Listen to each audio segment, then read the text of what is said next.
So hello guys, welcome to my channel. যদি তোমরা HS 2025-এর aspirant হয়ে থাকো, এই ভিডিওটা তোমাদের জন্য খুবই ইম্পর্টেন্ট। কারণ তোমাদের যদি ফিজিক্সটা উইক থেকে থাকে, কারণ সাধারণত ফিজিক্স উইকই থাকে, তাহলে এখন আর তোমাদের কাছে বেশি সময় নেই। তোমরা অনেক ভিডিও ইউটিউবে দেখে নিয়েছো, অনেক স্যারের কাছে পড়ে নিয়েছো, অনেক নিজে থেকে যদি ট্রাই করার পরও তোমাদের যদি ফিজিক্সটা একটু বুঝতে প্রবলেম হয়, তাহলে শেষ মুহূর্তে কয়েকটা ইম্পর্টেন্ট প্রমাণ, আমি এর আগে ইলেকট্রোস্ট্যাটিক্স চ্যাপ্টারটার ইম্পর্টেন্ট প্রমাণগুলো আপলোড করে দিয়েছি। আজকে আমি কারেন্ট ইলেকট্রিসিটি যত ইম্পর্টেন্ট প্রমাণ আছে সেগুলো আমি আপলোড করে দিচ্ছি, কারণ কোথাও না কোথাও এই প্রমাণগুলো 2 থেকে 3 নম্বরে বা 1 নম্বরে বা তোমাদের শর্ট কোশ্চেন করতেও হেল্প করতে পারে।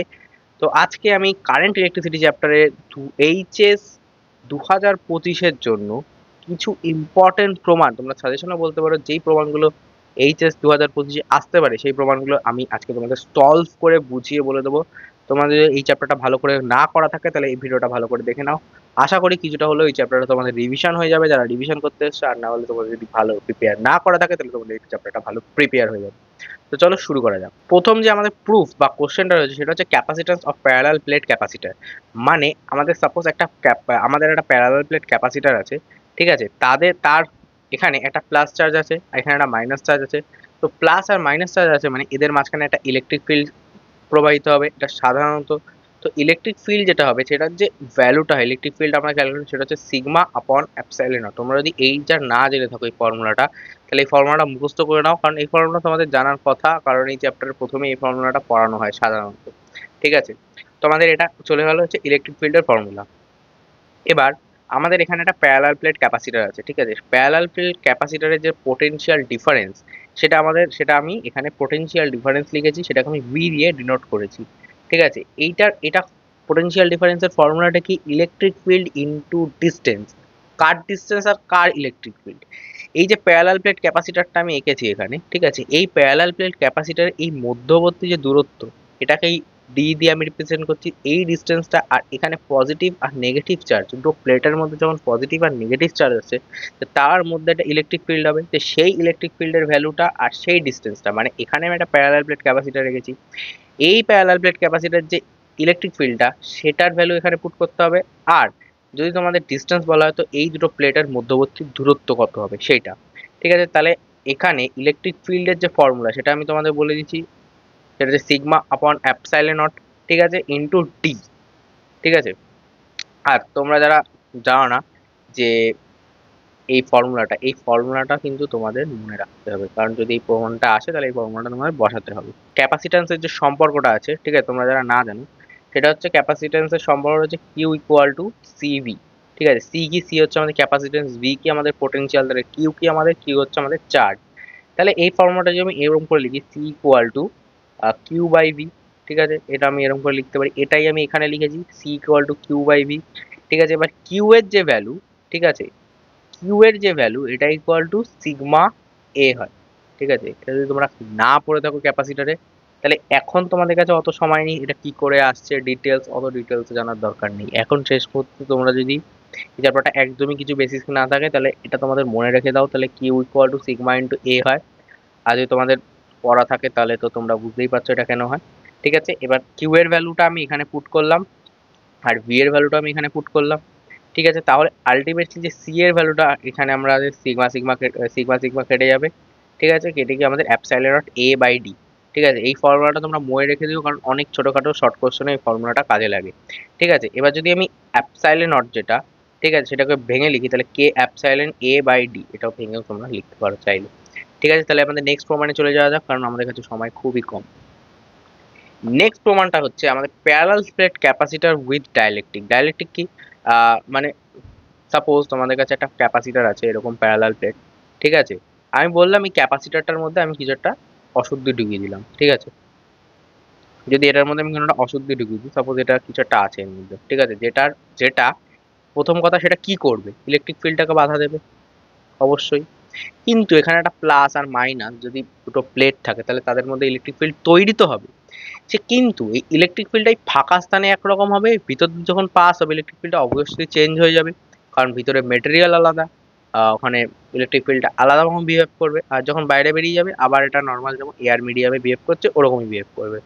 আর এই যে এখানে এটার একটা থিকনেস আছে, কতটা কতটা থিকনেসে আমি যে অশুদ্ধিটা ঢুকিয়েছি সেটার তো একটা নির্দিষ্ট থিকনেস থাকবে না, সেটা আমার জানাই থাকবে, নোন থিকনেস থাকবে। আর যে এয়ারে কতটা ডিস্টেন্স আছে, ঠিক আছে, সেটা আমি টোটাল ডিস্টেন্সটা যদি আমি জানি, টোটাল ডিস্টেন্সটা সাপোজ দিই, আর এই মধ্যবর্তী যে আমি অশুদ্ধিটা ঢুকেছি সেটা সেটা থিকনেস সাপোজ আমি ধরছি টি, ঠিক আছে, তাহলে এই যে ফাঁকা, এই ফাঁকা এয়ার স্থানে যে ফাঁকা এয়ারটা আছে সেটার থিকনেস কত হবে, ডি মাইনাস টি। সিম্পল। তো ওটাই, তো আমি এখানে সেটাই লিখেছি। এখানে আমি লিখেছি যে এখানে একটা প্যারালাল প্লেট ক্যাপাসিটর আছে, ঠিক আছে, এই প্যারালাল প্লেট ক্যাপাসিটরের পজিটিভ আর নেগেটিভ যে চার্জ আছে তার জন্য এদের মধ্যে একটা ইলেকট্রিক ফিল্ড, যেটা এয়ারে, ইলেকট্রিক ফিল্ড এয়ারে তৈরি হচ্ছে ই নট, ঠিক আছে। প্যারালাল প্লেট ক্যাপাসিটর দুটো প্লেটের মধ্যে ডিস্টেন্স হচ্ছে ডি, ঠিক আছে, আর তার মধ্যে আমি একটা অশুদ্ধি ঢুকিয়ে দিচ্ছি, ঠিক আছে, যে অশুদ্ধি হচ্ছে এই বক্সটা, হচ্ছে এটার অশুদ্ধি, ঠিক আছে, এই বক্সটার যে থিকনেস সেটা আমি টি ধরেছি, আর এই বক্সটার মধ্যে দিয়ে যেহেতু এটার মধ্যে অশুদ্ধি আছে তো এটা ইলেকট্রিক ফিল্ডটাও চেঞ্জ করবে, তো এই বক্সটার মধ্যে দিয়ে যে ইলেকট্রিক ফিল্ডটা পাস হচ্ছে সেটাকে আমি ধরে নিচ্ছি ইএম, ঠিক আছে। এটা হচ্ছে আমি ধরে নিয়েছি, যদি তোমরা যখন পরীক্ষার সময় লিখবে এগুলো বাংলায় লিখে দেবে যে একটা প্যারালাল প্লেট ক্যাপাসিটর আছে, সেখানে কোথায় কি ইলেকট্রিক ফিল্ড কি যাচ্ছে আমি এটা তোমাদের বুঝালাম, এটাই তোমাদের জাস্ট নিজের ভাষায় লিখতে হবে, এর দিয়ে ফিজিক্সে বেশি কিচ্ছু না, ঠিক আছে। তো ওখানে আমরা পোটেনশিয়াল করেছিলাম কি, ওখানে আমরা পোটেনশিয়াল করেছিলাম এই ইলেকট্রিক ফিল্ড ইনটু ডিস্টেন্স, ঠিক আছে, এখানে আমাদের সেম জিনিসটা করতে হবে, কিন্তু এখানে আমাদের দুটো আলাদা আলাদা করে করতে হবে।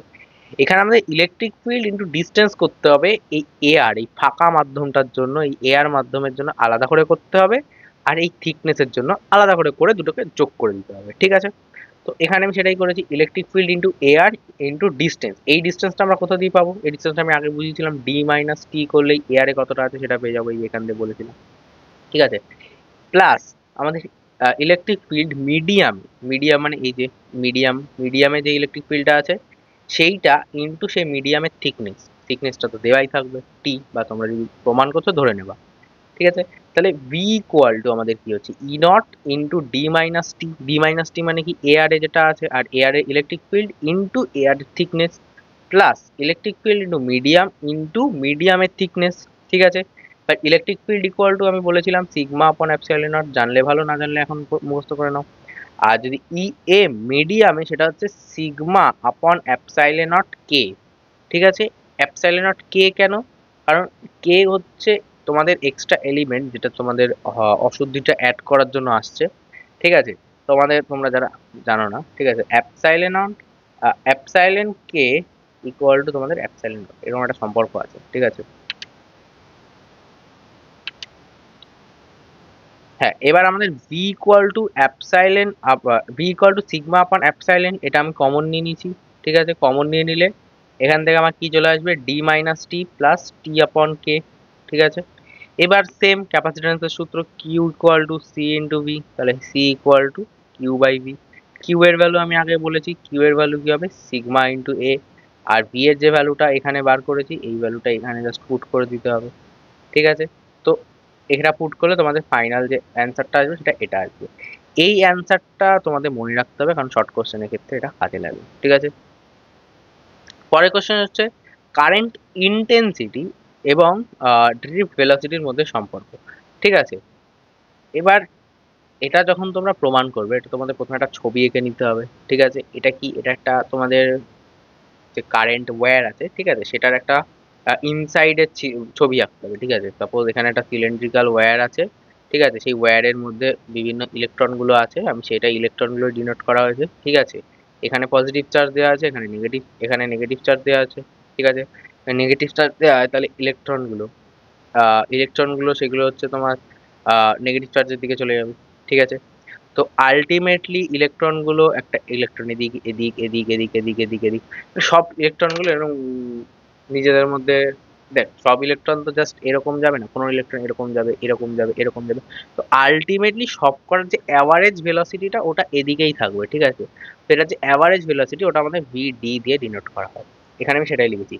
ইলেকট্রনের যেটা ডেনসিটি আছে এর মধ্যে তো ইলেকট্রন আছে একটা তার, ঠিক আছে, আমরা পড়েছি যে কন্ডাক্টরের মধ্যে ফ্রি ইলেকট্রনস থাকে, তো তারের মধ্যে ফ্রি ইলেকট্রনস থাকে, তো এটা একটা কন্ডাক্টর, ঠিক আছে, এর মধ্যে ফ্রি ইলেকট্রনস রয়েছে, সেই ফ্রি ইলেকট্রনের ডেনসিটিটা আমি ধরে নিলাম এন।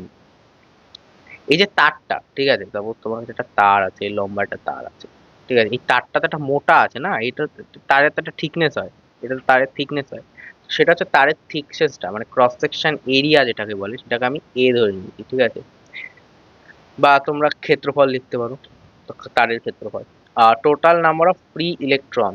আর এইটা হচ্ছে তোমাদের এই চ্যাপ্টারের স্টার্টিং এ একটা ফর্মুলা থাকে, এই চ্যাপ্টারটা মোটামুটি একটু আধটু পড়ে থাকো সারা বছর, তাই তোমরা জানবে যে টোটাল নাম্বার অফ ইলেকট্রন হচ্ছে এন, যেটা আমি এখানে এন দিয়ে ডিনোট করেছি, সেটা ইলেকট্রন ডেন্সিটি ইনটু তারের লেন্থ ইনটু সেটার এরিয়া। ঠিক আছে, অত জটিল ভাবে ভাবার কোনো দরকার নেই। তারপর একটা বাক্স আছে, ঠিক আছে, এবার তোমাদের কাছে একটা বাক্স আছে,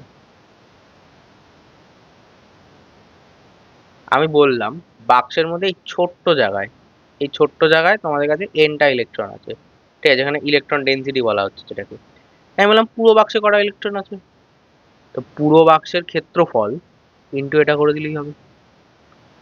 পুরো বক্সের যে ভলিউমটা হবে সেটা ইন্টু এটা করে দিলেই হবে। পুরো বক্সের ভলিউম কি, ভলিউম হচ্ছে তোমাদের ক্ষেত্রফল ইন্টু লেন্থ করে দিলেই হয়ে যাবে। ঠিক আছে, তো সেটাই, আমি তো সেটাই করেছি না, ক্ষেত্রফল ইন্টু লেন্থ, আলটিমেটলি তারেরও সেটাই করা আছে, cross section area into length করে দিয়েছি, সেটাই আমাদের এন হয়ে যাচ্ছে, total number of electron, free electron. তো কারেন্টের ফর্মুলা কি আমরা জানি, চার্জ আপন টাইম। ঠিক আছে, আই ইকুয়াল টু মানে কারেন্ট যেটা সেটা আমাদের আই ইকুয়াল টু কিউ আপন টি। ঠিক আছে, তো এখানে কিউ আপন টি করে দিয়েছি। কিউ এর যে ভ্যালু, চার্জ, চার্জ চার্জকে আমরা আরেকভাবে লিখতে পারি নাম্বার অফ ইলেকট্রন বা number of free electron into একটা ইলেকট্রনের চার্জ। ঠিক আছে, তো আমি এখানে সেটাই লিখেছি, number of free electron into একটা ইলেকট্রনের চার্জ। এবার নাম্বার অফ ফ্রি ইলেকট্রন এই যে বড় এন, ঠিক আছে, নাম্বার অফ ফ্রি ইলেকট্রন ওটাকে আমরা কি ক্যালকুলেট করেছি, এন এ এল, তো সেটাকে আমি লিখে দিয়েছি এন এ এল, আর ইলেকট্রনটা এখানে লিখে দিয়েছি। তো আমাদের যেটা টাইম আছে, ঠিক আছে, টাইম হচ্ছে আমাদের suppose R S is equal to UT. ঠিক আছে, তো আমাদের ইউ ইকুয়াল টু কি হবে, ইউ ইকুয়াল টু আমাদের হয়ে যাবে এস আপন টি, বা টি ইকুয়াল টু কি হবে, এস আপন ইউ, মানে ডিস্টেন্স আপন ভেলোসিটি। ঠিক আছে, তো এই তারটার ডিস্টেন্স কত, এল, তারটার লেন্থ যেটা সেটা তারের ডিস্টেন্স, আর তারের যেটা ভেলোসিটি সেটা আমি আগেই বলেছি যে একটা অ্যাভারেজ ভেলোসিটি আছে যেটা ইলেকট্রন গুলো এদিকে যাচ্ছে, তো সেটা আমাদের ড্রিফট ভেলোসিটি বলা হয়, এই যে ভেলোসিটি এল। ঠিক আছে, লেন্থ আপন ভেলোসিটি। তো আলটিমেটলি যদি আমি কারেন্টটাকে এবার লিখি, তাহলে কারেন্ট আই ইকুয়াল টু, ঠিক আছে, আমরা আরেকটা যেটা ফর্মুলা এখানে যদি এল এল কেটে দিই, তাহলে কারেন্ট ইকুয়াল টু কি হচ্ছে, N E A V D. এটা প্রুফ হয়ে গেল। ঠিক আছে, এটাকে তোমরা নাবের দিয়েও মনে রাখা যায় বা অন্য অনেক প্রসেস আছে এটা মনে রাখার, but I equal two N E A V D. এই চ্যাপ্টার একটা ইম্পর্টেন্ট প্রমাণ আসতে পারে, বাট সাধারণত এই চ্যাপ্টার দিয়ে বেশি অঙ্কই আসে। ঠিক আছে, তোমরা যদি অঙ্ক চাই তাহলে কমেন্ট সেকশনে বলে দাও, তাহলে অঙ্কের উপর একটা ভিডিও চলে আসবে এইচএস এর আগে। ঠিক আছে, এবার হচ্ছে current density. Current density formula যারা জানে না, ঠিক আছে, কারেন্ট ডেনসিটি মানে আর জে ইকুয়াল টু আই আপন, এটা হচ্ছে তোমাদের কারেন্ট ডেনসিটি ফর্মুলা। তাহলে এখানে আই এর ভ্যালু জানা আছে, এর আই এর ভ্যালু জানা আছে, এই আই এর ভ্যালুটা এখানে পুট করে দাও, এটা ডিভাইড হয়ে যাবে, তাহলে এ নিয়ে বিডি হয়ে এ নিয়ে বিডি হয়ে যাবে। সিম্পল ছিল এই ফর্মুলাটা, শুধু এখানে জানার কি ছিল, এই বিষয়টা জানার ছিল। ঠিক আছে, আর জানার কি ছিল, আর জানার এইটা ছিল, এই যে কিউটা এখানে কিভাবে আসছিল, এই দুটো জানা থাকলে এই প্রমাণটা ইজিলি হয়ে যাবে। ঠিক আছে, এবার হচ্ছে ড্রিফট ভেলোসিটি। ড্রিফট ভেলোসিটির প্রমাণ আছে 2 নম্বরে বা 3 নম্বরে, আসতে পারি, এবছর আসবে কিনা আমি শিওর না। ঠিক আছে, force on electric field inside conductor, আমরা কি জানি, এ ইকুয়াল টু ইউ ইন্টু ই। ঠিক আছে, কিউ হচ্ছে আমাদের চার্জ, তো ইলেকট্রনের চার্জ এখানে minus E into electric field লিখে দিয়েছি। তো ফোর্স ইকুয়াল টু আমরা কি জানি, ফোর্স ইকুয়াল টু আমরা নিউটনের সূত্র থেকে এম ইন্টু এ, তো আমি সেটাই লিখেছি, force equal to M into A equal to minus E into E. এবার এ ইকুয়াল টু এখানে এমটা নিচে নিয়ে চলে গেছে, এমটা নিচে নিয়ে গেলে minus E into electric field আপন এম। ঠিক আছে, এবার ড্রিফট ভেলোসিটি। ড্রিফট ভেলোসিটি আমি কি বলেছি, সাপোজ এখানে আমাদের কাছে একটা তার আছে, তারের মধ্যে অনেক ইলেকট্রন আছে, একটা ইলেকট্রন এদিকে দৌড়াবে, একটা এদিকে দৌড়াবে, এটা মানে আলটিমেটলি যদি ইলেকট্রিক ফিল্ডটা এদিকে আসে না, সব ইলেকট্রন গুলো এদিকে দৌড়ানোর চেষ্টা করবে। ঠিক আছে, সবাই এদিকে দৌড়ানোর চেষ্টা করবে। সাপোজ তুমি শিয়ালদা লোকালে গেছো, ঠিক আছে, সাপোজ তুমি শিয়ালদায় গেছো, শিয়ালদায় তোমাকে শিয়ালদা বন্যল করে অ্যানাউন্স করেছে, ঠিক আছে, দেখবা সব লোক একদিকে দৌড়াচ্ছে। কিন্তু তারা তো দৌড়াতে পারছে না, কেউ এদিকে দৌড়াচ্ছে, কেউ এদিকে দৌড়াচ্ছে, কেউ এদিকে দৌড়াচ্ছে, কেউ এদিকে দৌড়াচ্ছে, আলটিমেটলি তো সবাই স্টেশন, যে স্টেশনে দিয়েছে ট্রেনটা, সবাই সেই স্টেশনের দিকে দৌড়ানোর চেষ্টা করছে। কিন্তু কেউ ভাবছে আমি এই কোণা দিয়ে বেরিয়ে যাবো, ওই কোণা দিয়ে বেরিয়ে যাবো, সেই কোণা দিয়ে বেরিয়ে যাবো, আলটিমেটলি সবাই যাচ্ছে একদিকে। মানে পুরো ভিড়টা একদিকেই যাচ্ছে, অ্যাভারেজ ভিড়টা স্টেশনের দিকেই যাচ্ছে, কিন্তু তার মধ্যে কেউ আমি এই ফাঁকা দিয়ে বেরিয়ে যাবো, ওই ফাঁকা দিয়ে বেরিয়ে যাবো, সেরকম আলটিমেটলি সেটাকে ড্রিফট বলা যেতে পারে। সবার যে বেগটা, সাপোজ ওই যে সবাই ভিড়ের মধ্যে ধাক্কাধাক্কি করছে, সাপোজ তুমিও ভিড়ের মধ্যে ধাক্কাধাক্কি করে তুমি ভাবছো যে ভিড়ের মধ্যে তুমি এই কোণা দিয়ে বেরিয়ে এই কোণা দিয়ে যাবে, সাপোজ তুমি ভাবছো, তা তুমি এই দিকে যাচ্ছ ওই জন্য। কেউ ভাবছে এই দিকে দিয়ে যাবো, কেউ ভাবছে আমি সোজা যাবো, কেউ ভাবছে আমি একটু বেঁকে যাবো, কেউ ভাবছে এরকম করে যাবো, সবাই আলাদা আলাদা ভাবে ভাবছে। কিন্তু সাপোজ তুমি এটা উপরে, সাপোজ ছাদে বসে বা মইয়ের উপর বসে দেখছো, ঠিক আছে, মইয়ের উপরে বসে যদি কেউ দেখে এটা, তাহলে সে কি দেখবে? একটা ভিড় যেটা সব স্টেশনের দিকে যাচ্ছে, যে স্টেশনে ট্রেন দিয়েছে। আলটিমেটলি সেটা হচ্ছে অ্যাভারেজ ভেলোসিটি, মানে টোটাল সবার অ্যাভারেজ ভেলোসিটি। তো অ্যাভারেজ ভেলোসিটি বার করতে গেলে আমরা কি করি? সাপোজ অ্যাভারেজ ভেলোসিটি, অ্যাভারেজের যে ফর্মুলাটা, সাপোজ তুমি ধরো ফিজিক্সে একদিন 70 পেয়েছো, ঠিক আছে, একদিন ধরো 80 পেয়েছো, তাহলে তার অ্যাভারেজ কত হবে? এটা টোটাল। আর কদিন তুমি পরীক্ষা দিয়েছো? 2 দিন পরীক্ষা দিয়েছো, ঠিক আছে, তাহলে এটা কত হবে? 75 হয়ে যাবে। এরকমই অ্যাভারেজ হচ্ছে যতগুলো তোমার যতগুলো তোমার পরীক্ষা দিয়েছো, সাপোজ পরীক্ষার ক্ষেত্রে, ডিভাইডেড বাই সেটা। তো এখানে অ্যাভারেজ ভেলোসিটির ক্ষেত্রেও সেটা, ভেলোসিটি 1, ভেলোসিটি 2, ভেলোসিটি 3, কারণ ইলেকট্রন তো অসংখ্য থাকে, free electron N number of electron রয়েছে। এন যতগুলো নাম্বার অফ ইলেকট্রন রয়েছে, তো সেই এন দিয়ে এটাকে ডিভাইড করতে হবে, কারণ এটা অ্যাভারেজ বার করতে হচ্ছে, ঠিক আছে। আর তো এখানে এটা হচ্ছে আমাদের অ্যাভারেজ ভেলোসিটির ফর্মুলা। এবার সাপোজ যে আমাদের ফর্মুলা ছিল ক্লাস 11-এ, V equal to U plus A T, ঠিক আছে, V equal to U plus A T. এবার আমার সাপোজ প্রথম ইলেকট্রনের জন্য আমার ভি ওয়ান ধরছি, সেকেন্ড ইলেকট্রনের ভি টু, থার্ড ইলেকট্রনের ভি থ্রি। তাহলে V one equal to U one plus A. এখানে টাউটা কি? টাউটা হচ্ছে তোমার অ্যাভারেজ রিল্যাক্সেশন টাইম, ঠিক আছে। তোর এখানে যে রিল্যাক্সেশন টাইমটা রয়েছে সেটা সবকটার জন্য টাও ওয়ান, টাও টু, টাও থ্রি, ঠিক আছে, এরকম করে টাও এন, এরকম করে করে ভি এন অব্দি নেওয়া হলো। এবার এই যে আমাদের ড্রিফট ভেলোসিটির ফর্মুলাটা ছিল, এই যে ফর্মুলাটা, এখানে আমি ভি ওয়ান পুট করে দেবো, ভি টু পুট করে দেবো, ভি থ্রি পুট করে দেবো, ভি এন অব্দি পুট করে দিলাম। তাহলে এখানে ভি ওয়ানের জায়গায় এই ইকুয়েশনটা যদি, এই যে ইকুয়েশনটা আছে, এই ইকুয়েশনটা যদি আমি এখানে পুট করে দিই, তো সেটাই আমি পুট করেছি এখানে, ঠিক আছে। আমি সব ভ্যালুগুলো পুট করে দিয়েছি, ভি ওয়ানের ভ্যালু পুট করেছি, ভি টুর ভ্যালু পুট করেছি, dot dot dot V N এর ভ্যালু পুট করেছি, ডিভাইডেড বাই এন করেছি। এবার প্রত্যেকটা তো যোগ আকারে আছে, যেহেতু প্রত্যেকটা যোগ আকারে আছে, তো প্রত্যেকটা থেকে U one, U two, U three গুলোকে ক্যালকুলেট করে আমি এখানে এন দিয়ে ডিভাইড করে দিয়েছি। এবার অ্যাভারেজ ভেলোসিটি অফ ইলেকট্রন, ঠিক আছে, সেটা আমাদের আলটিমেটলি জিরো হবে। সাপোজ তোমার কেউ একটা এদিকে দৌড়াচ্ছে, এদিকে দৌড়াচ্ছে, এদিকে দৌড়াচ্ছে, এদিকে দৌড়াচ্ছে, আলটিমেটলি তো জিরোই হবে না, ড্রিফট ভেলোসিটি তোমাদের এদিক যাচ্ছে, ঠিক আছে। আলটিমেটলি অ্যাভারেজ ভেলোসিটিটা সেটা তোমাদের জিরো হবে, ড্রিফট ভেলোসিটি কিন্তু জিরো হবে না, কারণ আমরা ড্রিফট ভেলোসিটিটা ক্যালকুলেট করছি, ড্রিফট ভেলোসিটি জিরো হবে না, অ্যাভারেজ ভেলোসিটি জিরো হবে।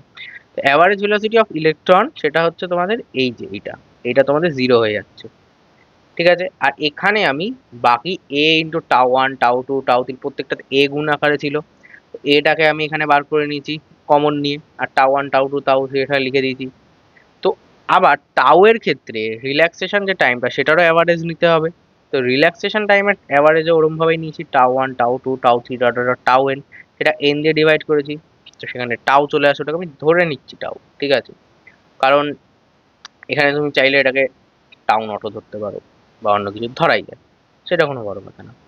তো এবার যে ড্রিফট ভেলোসিটি ফর্মুলাটা আসছে সেটা হচ্ছে ভিডি ইন্টু জিরো হয়ে যাচ্ছে, কারণ এটার ভ্যালু জিরো হয়ে যাবে, ইন্টু এ ইন্টু টাও, ঠিক আছে, এ ভেক্টর।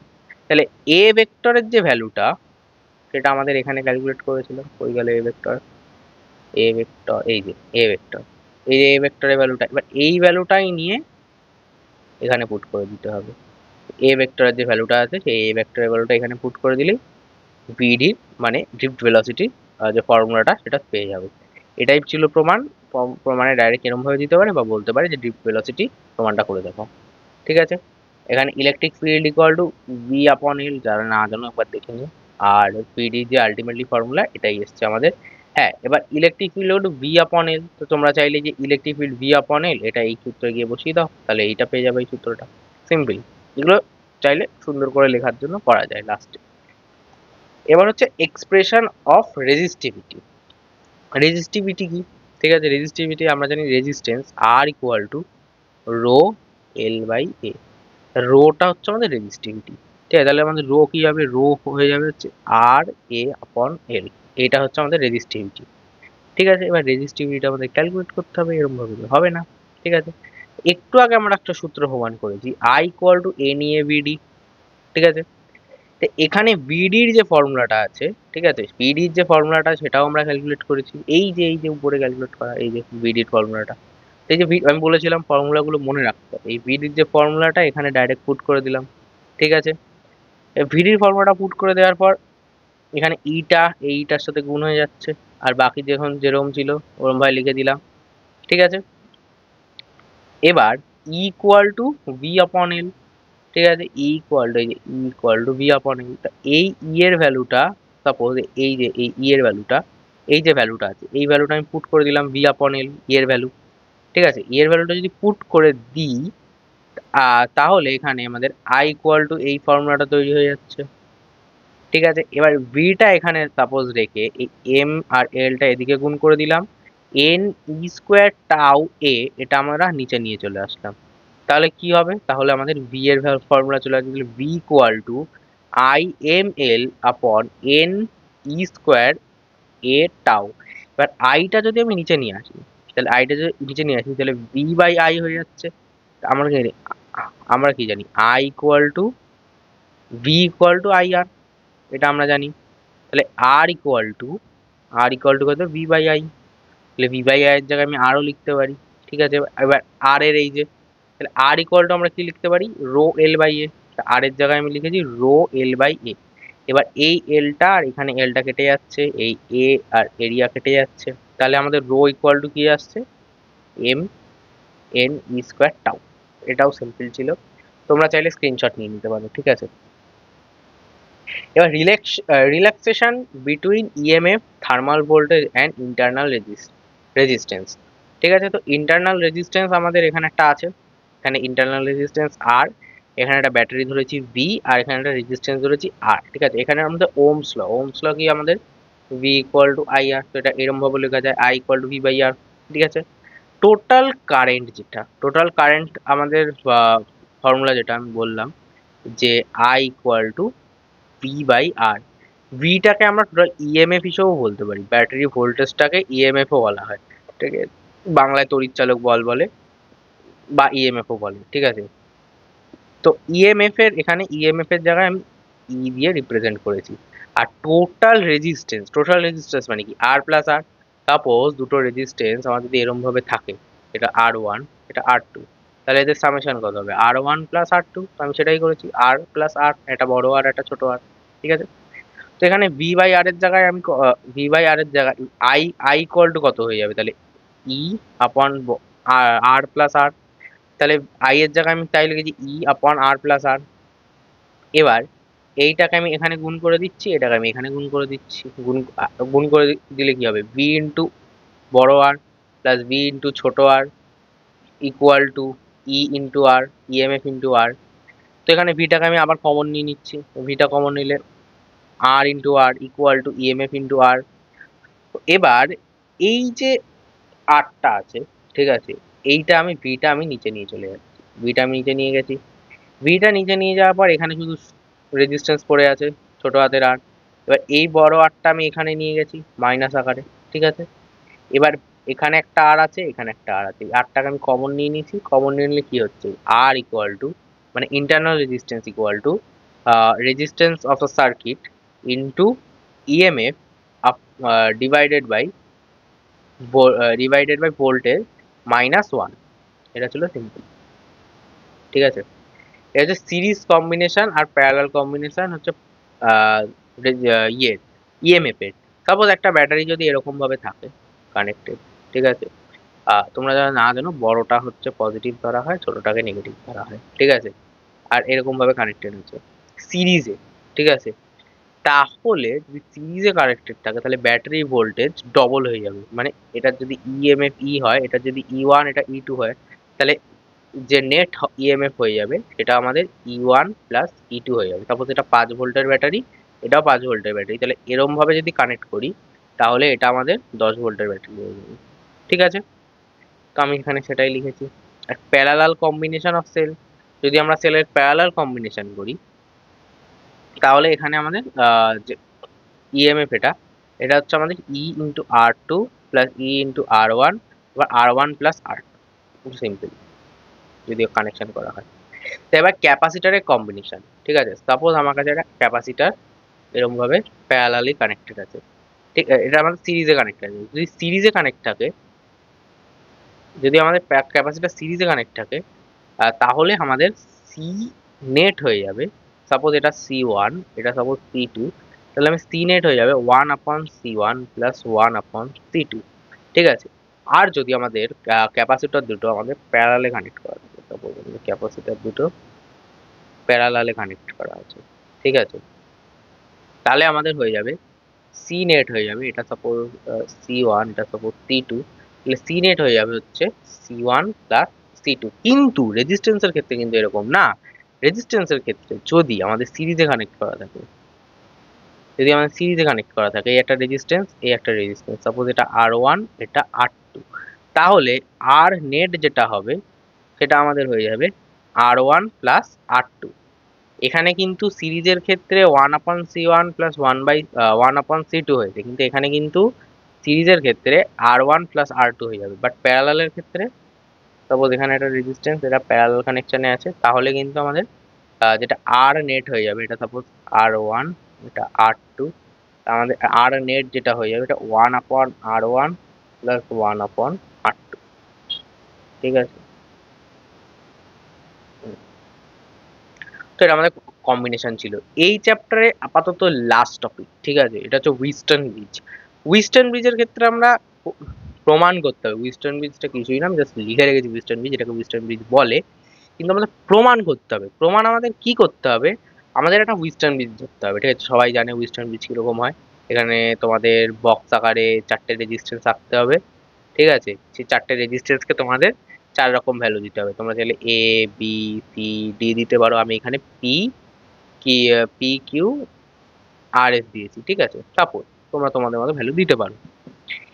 এবার তোমাদের প্রমাণটা কি করতে হবে, হুইস্টন ব্রিজের আমাদের ফর্মুলা কি, ফর্মুলা হচ্ছে P Q equal to R S, মানে পি আর কিউ এর যে রেশিওটা হবে সেটা আর এস এর রেশিওর সাথে সমান হবে, ঠিক আছে। মানে সাপোজ এখানে একটা হুইস্টন ব্রিজ আঁকা আছে, ঠিক আছে। এই হুইস্টন ব্রিজের এখানে একটা মধ্যবর্তী যেখানে গ্যালভানোমিটার কানেক্ট করেছি, মানে এই যে গ্যালভানোমিটার যদি ব্যালেন্স হুইস্টন ব্রিজের ক্ষেত্রে মধ্যবর্তী যে, সাপোজ এখানে আমরা রেজিস্ট্যান্সই লাগিয়ে দিই, ঠিক আছে, এই রেজিস্ট্যান্সের মধ্যে দিয়ে কোনো কারেন্ট যাবে না ব্যালেন্স হুইস্টন ব্রিজের ক্ষেত্রে। এটা হচ্ছে হুইস্টন ব্রিজের বৈশিষ্ট্য। হুইস্টন ব্রিজের বৈশিষ্ট্য হচ্ছে এটাই যে এই যে 4টে যে আমাদের রেজিস্ট্যান্স থাকবে তার মধ্যবর্তী রেজিস্ট্যান্স থেকে কোনো কারেন্ট প্রবাহিত হবে না। আর এই রেজিস্ট্যান্সের অপোজিট সাইডের দুটো রেজিস্ট্যান্সের যে আমাদের রেশিওটা আছে সেটা সমান হবে, মানে P P/Q equal to R/S, ঠিক আছে। এরকম হবে না যে P/R ইকুয়াল টু Q/S, ঠিক আছে। এটাও হতে পারে যদিও তোমরা এটা চেঞ্জ করে দাও। তো সব রকম ভাবে সবকিছু রেশিওটা সমান হবে। তো সেটাই আমাদের প্রমাণ করতে হবে। আগে আমি বলে নিলাম কি প্রমাণ করতে হবে। তাহলে ব্যালেন্স হুইস্টন ব্রিজের ক্ষেত্রে, ব্যালেন্স হুইস্টন ব্রিজের প্রথম কাজ হচ্ছে আইজি, মানে গ্যালভানোমিটার দিয়ে যে কারেন্টটা যাবে এইখানে এই বাহু দিয়ে যে কারেন্টটা যাবে সেটা আমাদের 0 হবে, এটা হচ্ছে ফার্স্ট প্রমাণ। এবার এখানে এটা আমরা হুইস্টন ব্রিজটা লুপে প্রমাণ করবো। আশা করি লুপ সবাই সলভ করেছে।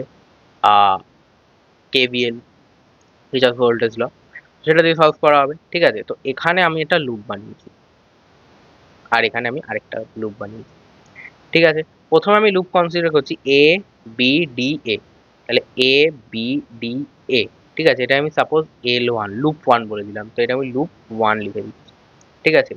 লুপ 1 এর ক্ষেত্রে আমরা প্রথমে প্রথমে আমি কারেন্ট গুলো বলে দিচ্ছি। এখানে আমাদের একটা ব্যাটারি লাগানো আছে, এখানে একটা ব্যাটারি লাগানো আছে, ঠিক আছে।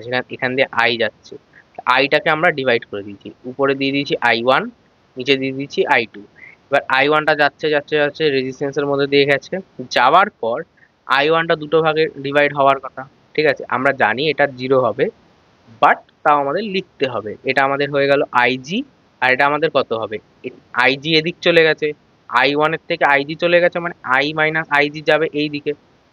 ঠিক আছে, সাপোজ এখানে একটা কারেন্টের এমআই যাচ্ছে, আমি জানি এখানে আছে এ, এখানে এই লাইনে যাচ্ছে বি, এখান দিয়ে এ আসছে, এখানে বি আসছে, তাহলে এখানে কি হবে, অবভিয়াসলি টোটালটার মাইনাস যেটা সাইড দিয়ে বেরিয়ে যাচ্ছে এ মাইনাস বি হবে এখানে। তো আমি সেটাই করেছি, I1 মাইনাস আইজি, ওটা এখান দিয়ে যাচ্ছে, ওরকমই I2টা এখান দিয়ে আসছে।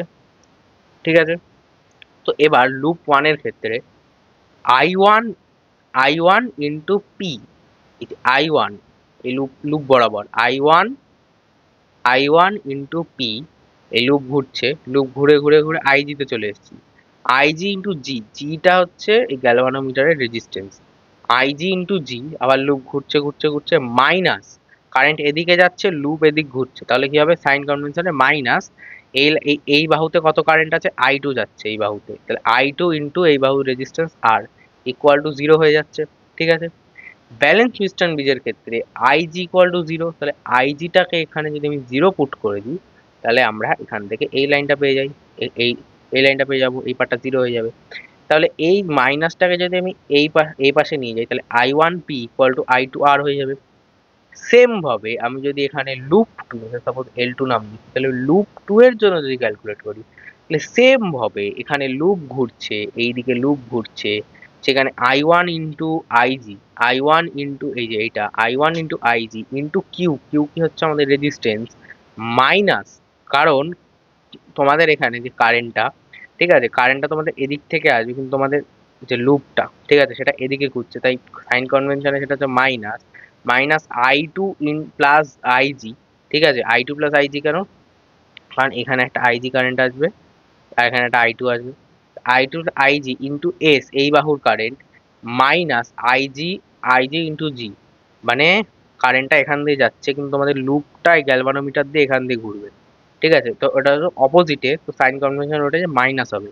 আর আমরা জানি কি আইজি ইকুয়াল টু 0 হয়ে যাবে, আইজি ইকুয়াল টু যদি 0 হয়ে যায়, তাহলে এই 0 ভ্যালুটা এখানে পুট করতে হবে, তাহলে আমাদের কি হয়ে যাবে, এখান থেকে এটা যদি তোমরা ক্যালকুলেশন করো, তাহলে I1 into Q minus I2 into S হয়ে যাবে। ঠিক আছে, এই ক্যালকুলেশনটা তোমরা একবার দেখে নিও, যে Q into I1, Q into IG করে দাও, তাহলে Q into I2, Q into IG, তাহলে এই পার্টটা কেটে যাবে, আর তাহলে কি হবে, এই I2টা থেকে যাবে, আর এখান থেকে এই I1টা থেকে যাবে। এবার এখানে যেহেতু মাইনাস আছে, এটা আমরা এই পাশে নিয়ে গেলাম, তাহলে কি হবে I1Q মাইনাস I2S।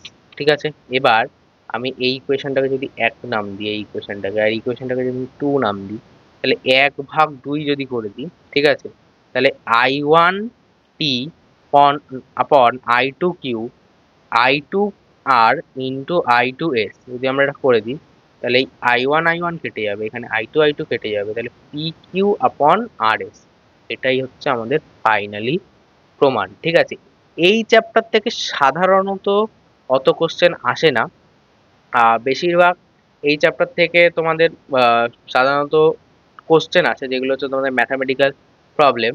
ঠিক আছে, সেইগুলো যদি তোমাদের দরকার হয়, তাহলে তোমরা কমেন্ট করে দাও। ঠিক আছে, তোমরা ভিডিওর নিচে কমেন্ট করে দাও, তোমাদের যদি লাগে এই চ্যাপ্টারের যেসব ম্যাথামেটিক্যাল প্রবলেম আছে, তাহলে আমি সেই ভিডিওটা চেষ্টা করবো তোমাদের এইচএসে আগে আপলোড করতে, অবভিয়াসলি এইচএসে আগেই আপলোড করতে হবে। আর এই ভিডিওটা লাইক করে দাও যদি তোমাদের ভিডিওটা ভালো লাগে, আর ভিডিওটা শেয়ার করে দাও। ঠিক আছে, তোমাদের বন্ধুদের, শেষ মুহূর্তে তোমাদের বন্ধুরাও যাতে তাড়াতাড়ি রিভিশন করতে পারে। ঠিক আছে, এই ভিডিওটা অলমোস্ট 30 মিনিটের ভিডিও ছিল, তো 30 মিনিটের মধ্যে আমি চেষ্টা করেছি তাড়াতাড়ি করার।